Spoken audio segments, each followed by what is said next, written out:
बिहार की राजनीति अपने चुनावी मौसम में है। हर तरफ चर्चाएं हैं, कौन सीट पर कौन लड़ेगा, किसकी सीट कटेगी और कौन नया चेहरा मैदान में उतरेगा। और इसी बीच एक बड़ी खबर सामने आती है कि महागठबंधन की सीट शेयरिंग से पहले ही कांग्रेस ने अपने हिस्से की 70 सीटें चुन ली हैं। यह खबर इसलिए और अहम है क्योंकि इसमें सिर्फ कांग्रेस का आंतरिक सर्वे ही नहीं है, बल्कि कई हैरान करने वाले नाम और समीकरण भी शामिल हैं। यही है हमारी आज की कहानी, जिसमें हम आपको बताएंगे कि कांग्रेस की अंदरूनी रणनीति क्या है, पार्टी ने किन सीटों पर अपनी नजर गड़ाई है और इसका असर पूरे बिहार चुनाव पर कैसे पड़ेगा। अब कहानी शुरू करते हैं। कांग्रेस के पास एक इंटरनल सर्वे की रिपोर्ट है जो मीडिया तक पहुंची है। इस रिपोर्ट में एक एक सीट पर संभावित उम्मीदवारों के नाम दर्ज हैं।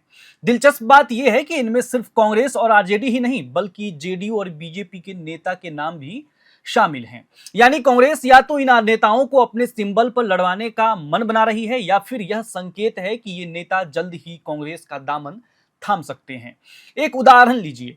परबत्ता सीट से जेडीयू विधायक डॉक्टर संजीव कुमार और बीजेपी के निरंजन राम का नाम कांग्रेस के लिस्ट में है।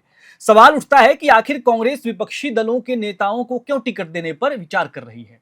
इसका जवाब यह है कि पार्टी इस बार सिर्फ पुरानी परंपराओं के आधार पर टिकट बांटने के मूड में नहीं है, बल्कि सर्वे समीकरण और उम्मीदवार की जीत की संभावना पर भी ध्यान दे रही है। रिपोर्ट के मुताबिक कांग्रेस इस बार 15 पुरानी सीटें छोड़ने और 15 नई सीटों की डिमांड करने जा रही है। इनमें से 5 सीटें सीमांचल की हैं। सीमांचल यानी कटिहार, पूर्णिया, किशनगंज और अररिया का इलाका। कांग्रेस यहां पहले से मजबूत है और इसी वजह से पार्टी ने दावा ठोक दिया है कि उसे इस बार यहां ज्यादा सीटें चाहिए। 2020 में कांग्रेस ने सीमांचल की 9 सीटों पर चुनाव लड़ा था और 4 सीट पर जीत हासिल की थी, अररिया, कदवा, किशनगंज और कसबा। बाकी 5 पर हार मिली। अब पार्टी चाहती है कि पहले से लड़ी 9 सीटों को तो अपने पास रखे ही, साथ ही रानीगंज, नरपतगंज, कोचाधामन, बाईसी और बनमनखी जैसी 5 नई सीटें भी उसके खाते में आए। यानी कुल मिलाकर सीमांचल में कांग्रेस 14 सीटें मांग रही है। कांग्रेस का तर्क साफ है।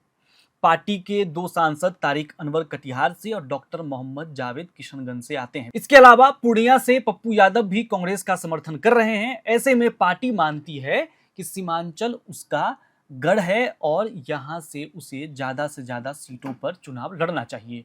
9 सितंबर को दिल्ली में राहुल गांधी और मल्लिकार्जुन खड़गे के साथ एक मीटिंग हुई और मीटिंग में ही ये सारी बातों को जोर शोर से उठाया गया। अब नजर डालिए 2020 के विधानसभा चुनाव पर। कांग्रेस तब 70 सीटों पर लड़ी थी और 19 पर जीत सकी, बाकी 51 पर हार मिली। चुनाव के बाद ये आरोप लगे कि कांग्रेस को ज्यादा सीटें दे दी गई और यही वजह बनी कि महागठबंधन सत्ता से दूर रह गया। खुद महागठबंधन के भीतर भी यह चर्चा चली कि कांग्रेस को उन सीटों पर उतारा गया जहां पिछले 15 साल से कोई भी महागठबंधन का उम्मीदवार नहीं जीत पाया था। यानी सीटें ज्यादातर कमजोर थी। आंकड़े बताते हैं कि 70 में से करीब 50 सीटें ऐसी थीं जहां लगातार एनडीए की पार्टियां जीत रही थी। अब कांग्रेस ने उस अनुभव से सीख ले ली है। पार्टी इस बार मजबूत और कमजोर सीटों का संतुलन बनाकर चुनाव लड़ना चाह रही है। कांग्रेस के बिहार प्रभारी कृष्णा अल्लावरू भी कह चुके हैं कि सीट शेयरिंग में अच्छी और खराब सीटों का बैलेंस होना चाहिए। ये नहीं होना चाहिए कि एक पार्टी सिर्फ जीतने लायक सीटों पर उतरे और दूसरी को सिर्फ हारने वाली सीटें दी जाएं। यही वजह है कि कांग्रेस इस बार 15 सीटें छोड़ने को तैयार है, लेकिन बदले में ऐसी नई सीटों की मांग कर रही है जहां उसका मुकाबला सीधे बीजेपी से हो और जहां जीत की संभावना हो। दरअसल कांग्रेस ने 2020 में जितनी भी सीटें जीती थी उनमें ज्यादातर पर मुकाबला बीजेपी से ही था। यही नहीं, जिन सीटों पर कांग्रेस हारी थी उनमें से भी 21 ऐसी थी जहां सीधा मुकाबला कांग्रेस और बीजेपी के बीच था। मौजूदा हालात में देखें तो कांग्रेस के लगभग 80% सीटें ऐसी हैं जहां बीजेपी से सीधा मुकाबला होगा। यही कांग्रेस की रणनीति है। वोटरों के सामने यह दिखाना है कि असली लड़ाई कांग्रेस बनाम बीजेपी है, ना कि आरजेडी और अन्य दल। लेकिन सवाल उठता है कि क्या महागठबंधन के बाकी साथी दल इस डिमांड को मानेंगे? क्योंकि कांग्रेस जिन 15 नई सीटों पर दावा कर रही है उनमें से 12 ऐसी हैं जिन पर आरजेडी पहले चुनाव लड़ रही थी। इनमें भी 11 सीटें यादव उम्मीदवारों वाली है। इसके बाद कांग्रेस ने सीपीआई और सीपीआईएम की भी 3 सीटों पर दावा किया है। ऐसे में टकराव होना तय है। कांग्रेस के नेताओं का कहना है कि पार्टी ने अब तक 3 लेवल पर सर्वे कराया है। इन सर्वे में उम्मीदवार की लोकप्रियता, जीत की संभावना और इलाके का समीकरण सब देखा गया है। यहां तक कि कैंडिडेट के नाम पर भी फीडबैक लिया जा रहा है। पार्टी का फोकस इस बार सिर्फ टिकट बांटने पर नहीं बल्कि जीतने वाले उम्मीदवार पर है। यही वजह है कि जेडीयू और बीजेपी के नेताओं के नाम भी इस लिस्ट में शामिल किए गए हैं। कांग्रेस की एक और दिलचस्प रणनीति सामने आई है।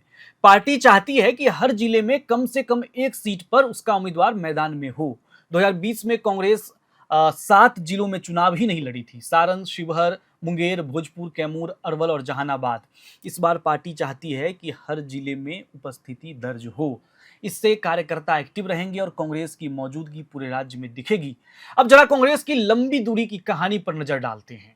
बिहार में कांग्रेस आखिरी बार 1985 में सत्ता में आई थी। तब से लेकर अब तक पार्टी लगातार हाशिए पर रही है। बिहार के अंदर गठबंधन की राजनीति में भी कांग्रेस को अक्सर कमजोर सीटें मिलती रही हैं, लेकिन इस बार पार्टी वोट चोरी का मुद्दा उठाकर और राहुल गांधी की वोटर अधिकार यात्रा के जरिए माहौल बनाने की कोशिश कर रही है। कांग्रेस के लिए यह चुनाव सिर्फ जीतने का नहीं है बल्कि अपनी खोई हुई जमीन को वापस पाने का एक मौका भी है। पार्टी के प्रवक्ता असित नाथ तिवारी का कहना है कि अभी सब कुछ फाइनल नहीं हुआ है। गठबंधन के साथी देख रहे हैं कि कौन सी पार्टी किस सीट पर जीत सकती है। कोई सीट अस्थायी रूप से किसी का नहीं है। अगर कहीं आरजेडी के पास मजबूत उम्मीदवार हैं तो कांग्रेस वहां से हट सकती है और अगर कांग्रेस मजबूत है तो आरजेडी उसके लिए सीट छोड़ सकती है। लेकिन यहां एक और दिलचस्प पहलू है। कांग्रेस का कहना है कि कई नेता एनडीए में रहकर चुनाव हारने का अंदेशा देखते हुए महागठबंधन के संपर्क में हैं।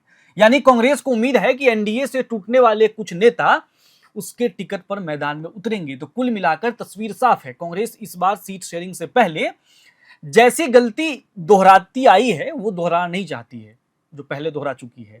पार्टी मजबूत और कमजोर सीटों का कॉम्बिनेशन बना रही है। सीमांचल पर खास फोकस कर रही है। बीजेपी से सीधा मुकाबला दिखाना चाह रही है और हर जिले में उपस्थिति दर्ज कराना चाहती है।